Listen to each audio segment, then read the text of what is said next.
What's happening today, everybody? Gonna try and do a half-ass, hope it doesn't suck tutorial for you guys. What the hell is that? Carpet or something. But yeah, I'm trying to do a little tutorial for you guys on something I've been working on and learning fairly recently. I'd probably say for the last few months. I'm not the greatest at it, but I'm getting there. I'm kind of rusty today because I haven't done them in a few weeks. So hopefully I can do them okay, and hopefully I can explain to you guys the best way I can as to how to go about doing this and all the steps and everything like that. But the way I do it is I tuck my knees just right into the tank and kind of squeeze the tank with my knees. And then when you're getting ready to actually start to get on the front brake, now I have a 320 millimeter front rotor, so it's a little easier for me to get harder on the brakes just because I have that larger surface area for the pads to clamp onto. But when you go, let me go into neutral here. When you go to do it, when you got your knees tucked into your tank, 2 fingers on the front brake, and when you make like a decision as to where you're gonna start your stoppie, now it's kind of like you do 3 things at once, and it sounds kind of difficult, but once you do it a few times, it's like second nature and it's super easy. But like I said, 2 fingers on front brake, and what you're gonna do is when you're rolling, you're gonna kind of push your front forks down a little bit and get them to start to compress.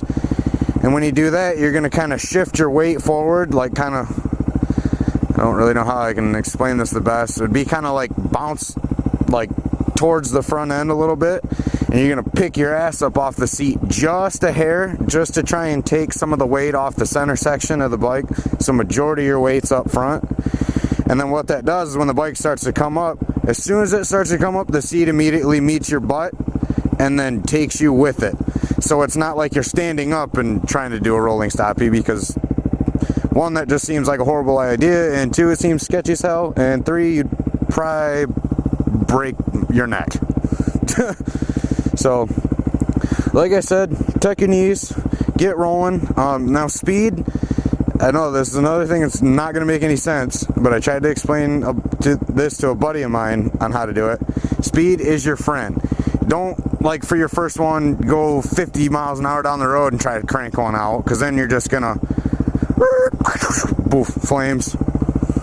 I hope you guys liked my little crash demonstration with the hand gestures and whatnot.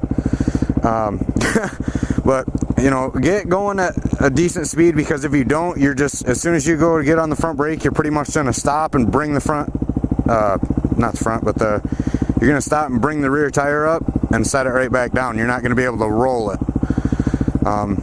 So get going, I mean, a decent amount, like 15, 20, maybe 10 you might be able to do it, but you might have to put a little more effort into it.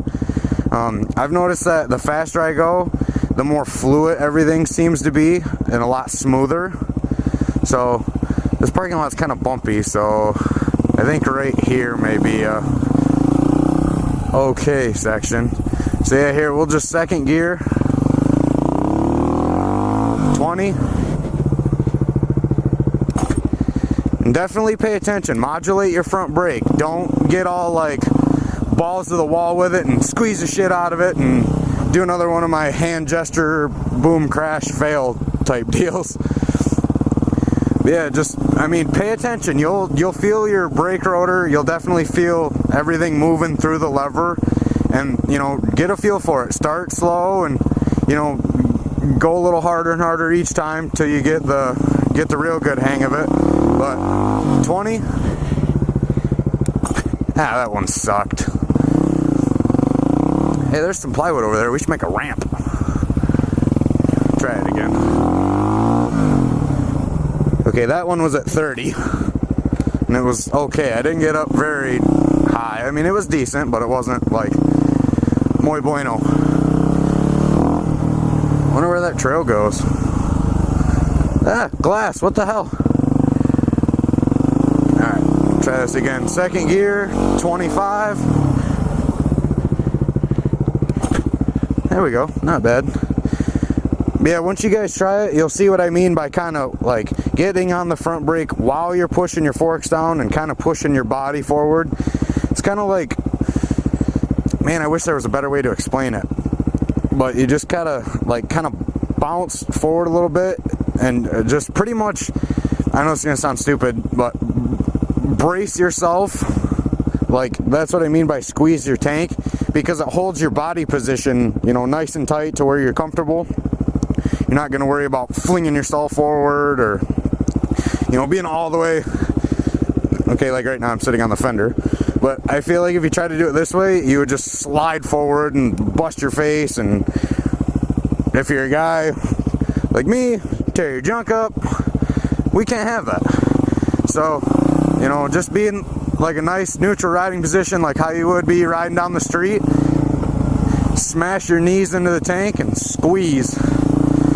And then, like I said, just modulate the front brake and feel it out.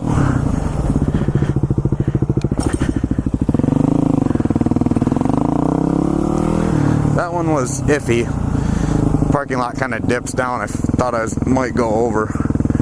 Another thing that's good too, if like you really want to try to gauge your distance as to rolling them out, find you a parking lot like this, and all these parking lines you can kind of set as like a where you're gonna initiate the stoppie. Like, let's say if we were coming from down there and I wanted to hit the fourth to the last one, we'll get to it and be like, all right, now right here's where I'll start to get on the brake. And then, you know, you can kind of, you know, it works good for training, because you can, you know, first try rolling to the first line and then the second, and then so on, so on, so on. So that way you can crank them out and run like that whole section. But I wanted to make a tutorial for you guys in case it's something you guys are wanting to do. You know, hopefully this will provide you with enough information to where you can kind of, you know, be more comfortable to go get on your bike and, you know, try it out. But, you know, find you a nice lot, you know, take your time, don't try to rush into it. Just, you know, like I said, squeeze your knees to your tank, be in a nice neutral riding position, you know, kind of bounce yourself forward while you push the forks down, and, you know, real easily start to get on the brake. And once you start to try it a few times, you'll really be able to feel it out and gauge how much front brake pressure you'll need to get, you know, the tire higher up in the air, and, you know, let off it just enough to where you're pretty balanced and can roll it. You know, all rolling stoppie is just, you know, front brake feel. You know, that's the majority of it. I mean, obviously there's balance and speed, but to, like, the essential part, at least for me anyway, that you need is just front brake, you know, feel, control, you know, whatever you want to call it. But if you guys are wanting to try this, I hope everything I've blabbed on about will help you. I really do, because it's a really cool thing to be able to, like, go up to a stoplight and bust one out and, you know, have the car next to you be like, hey man, that was badass. But I thank you guys as always so much for watching the videos. If this is the first one of my videos you're seeing, be sure to check out the others and make sure you subscribe. And I will catch you guys on the next video. Later.